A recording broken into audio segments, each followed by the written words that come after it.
ഇടുക്കി നെടുങ്കണ്ടത്ത് അമ്മയും സഹോദരനെയും കൊലപ്പെടുത്തിയ സജി പിതാവിനെയും കൊലപ്പെടുത്തിയെന്ന് സൂചന. വീട്ടുപറമ്പിൽ നിന്നും അസ്ഥിയുടെ ഭാഗം കണ്ടെത്തി. സജിയുമായി വീട്ടിൽ നടത്തിയ തെളിവെടുപ്പിനിടെയാണ് അസ്ഥി കണ്ടെത്തിയത്.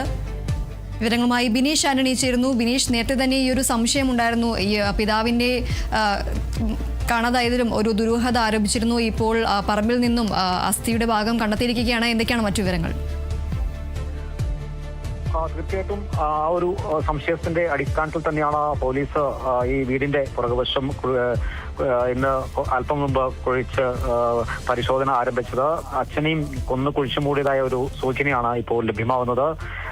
പ്രതി സജി 8 വർഷം മുമ്പ് കാണാതായ പിതാവിനെ കൊലപ്പെടുത്തിയെന്നാണ് ഒരു സംശയം വരുന്നത്. പിതാവ് മാത്യുവിനെ കൊലപ്പെടുത്തി സജി കുഴിച്ചുമൂടി എന്നൊരു സംശയം ഈ സജിയുടെ സഹോദരി പോലീസിനോട് സംശയം ഉന്നയിച്ചിരുന്നു. ഈ ഒരു സംശയത്തിന്റെ അടിസ്ഥാനത്തിൽ തന്നെയാണ് പോലീസ് ഇത്തരത്തിൽ ഇപ്പോൾ ഇവിടെ ഈ വീടിന്റെ പുറകുവശം കുഴിച്ച പരിശോധന ആരംഭിച്ചത്. ഒരു ഏകകാലം പരിശോധന അടിസ്ഥാനത്തിൽ തന്നെ ഒരു അസ്ഥി കഷ്ണവും വസ്ത്രങ്ങളുടെ അവശിഷ്ടങ്ങളും കണ്ടെത്തിയിട്ടുണ്ട്.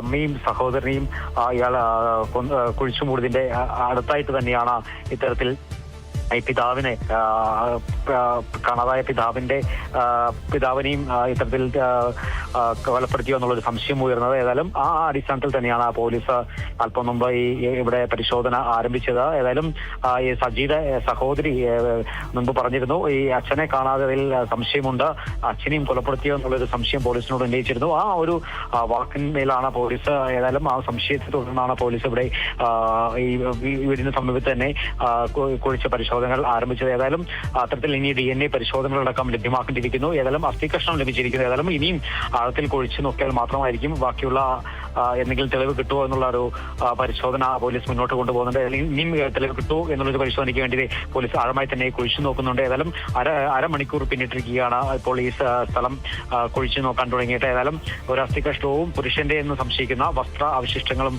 ലഭ്യമായിട്ടുണ്ട്. ഏതായാലും അത്തരത്തിൽ ഇനി DNA പരിശോധന അടക്കം പോലീസിന് കൊണ്ടുപോകേണ്ടതായിട്ടുണ്ട്. ഏതായാലും കഴിഞ്ഞ ഒരു ഈ സ്വദേശി മേരിക്കുട്ടിയെയും പച്ചടി സ്വദേശിയായ മേരിക്കുട്ടിയും മകനെയും സജി കൊലപ്പെടുത്തി കുഴിച്ചുമൂടിയ സംഭവത്തിലായിരുന്നു ഈ പ്രതി ജയിലിൽ കഴിഞ്ഞു വന്നിരുന്നത്.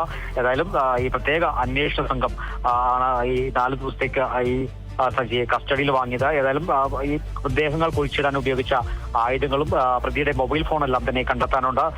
ഒളിവിൽ കഴിഞ്ഞപ്പോൾ മൊബൈൽ ഫോൺ മലമുകളിൽ ഉപേക്ഷിച്ചെന്നാണ് സജി പോലീസിനോട് പറഞ്ഞിട്ടുള്ളത്. ഇത് കണ്ടെത്താനുള്ള തിരച്ചിലും ഇനി നടത്തും എന്നാണ് നമുക്ക് അറിയാൻ സാധിക്കുന്നത്. ഏതായാലും അച്ഛന്റെ തിരോധാനം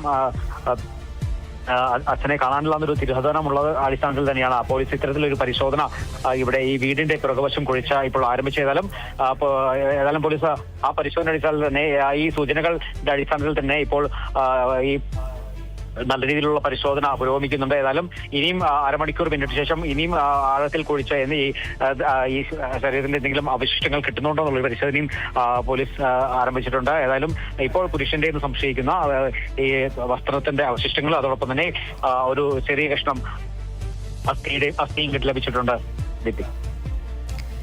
ശരി, എന്തായാലും നെടുങ്കണ്ടം ഇരട്ടക്കൊലപാതക കേസിലെ പ്രതി സജി പിതാവിനെയും കൊലപ്പെടുത്തിയതായാണ് സൂചന. വീട്ടുപറമ്പിൽ നിന്നും അസ്ഥിയുടെ ഭാഗങ്ങൾ കണ്ടെത്തിയിട്ടുണ്ട്. സജിയുമായി വീട്ടിൽ നടത്തിയ തെളിവെടുപ്പിനിടെയാണ് ഇത്തരത്തിൽ അസ്ഥിയുടെ ഭാഗങ്ങൾ കണ്ടെത്തിയത്. ബിനീഷ് ആന്റണിയാണ് വിവരങ്ങൾ നൽകിയത്.